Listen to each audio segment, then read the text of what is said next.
घने जंगलों और ऊंची पहाड़ियों के बीच बसे एक शांत शहर में एक पुरानी परित्यक्त हवेली थी जिससे हर कोई दूर रहता था।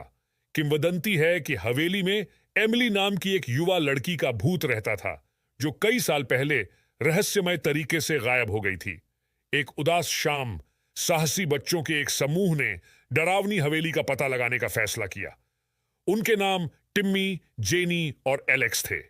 टॉर्च की रोशनी और बहादुरी की भावना से लैस वे चरमराते सामने वाले दरवाजे से घुस गए। हवेली के अंदर की हवा में एक भयानक सन्नाटा था जो केवल उनके सतर्क कदमों की आवाज से टूटता था। जैसे जैसे वे गहराई में गए उन्हें धूल भरे खिलौनों और फीकी पेंटिंगों से भरा एक कमरा मिला। उनमें उदास आंखों वाली एक छोटी लड़की एमिली का धुंधला चित्र था। अपनी रीढ़ की हड्डी में चल रही ठंड को नजरअंदाज करते हुए तीनों ने अपनी खोज जारी रखी। अचानक उन्हें गलियारों से एक हल्की सी हंसी गूंजती हुई सुनाई दी। समूह में सबसे बहादुर टिम्मी ने फुसफुसाते हुए कहा, क्या तुम लोगों ने सुना? ऐसा लग रहा था जैसे कोई बच्चा हंस रहा हो। जैसे ही वे ध्वनि के स्रोत की ओर बढ़े, कमरे का तापमान गिर गया और हवा बर्फीली हो गई।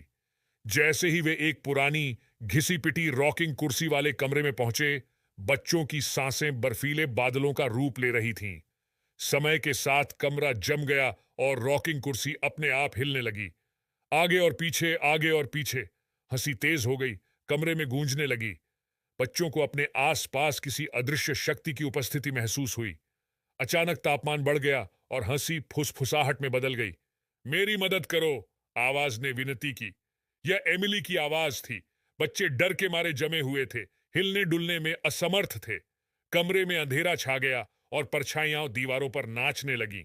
कहीं से एक वर्णक्रमीय आकृति दिखाई दी। लंबे लहराते बालों वाली एक पीली लड़की, एक फटा हुआ सफेद गाउन पहने हुए। यह एमिली का भूत था। उसने दुखी आंखों से बच्चों की ओर देखा और उसकी आवाज कांपते हुए बोली, तुमने मुझे ढूंढ लिया, लेकिन तुम्हें मेरा पसंदीदा खिलौना ढूंढने में मेरी मदद करनी होगी। यह इस हवेली में कहीं छिपा हुआ है। टिमटिमाते ही लाइटें बुझ गईं और बच्चे अंधेरे में रह गए। कांपते हुए वे अपनी फ्लैशलाइट को टटोल रहे थे। उनकी किरणों से कमरे के कोने में एक छोटी भूली हुई गुड़िया दिखाई दे रही थी। टिम्मी ने इसे उठाया और एमिली के भूत को सौंप दिया। जैसे ही उसने गुड़िया को पकड़ा, कमरे में एक गर्म रोशनी छा गई और एमिली की आत्मा शांत हो गई और अपने पीछे शांति का एहसास छोड़ गई। एक समय भुतहा हवेली अब राहत की सांस लेती नजर आ रही थी। बच्चे अब भूतिया मुठभेड़ से मुक्त होकर जल्दी से हवेली से चले गए। उस दिन से शहर को पुराने परित्यक्त घर से कोई डर नहीं रहा। एमिली के भूत की कहानी मुक्ति की कहानी में बदल गई थी और हवेली खामोश खड़ी थी, अब एक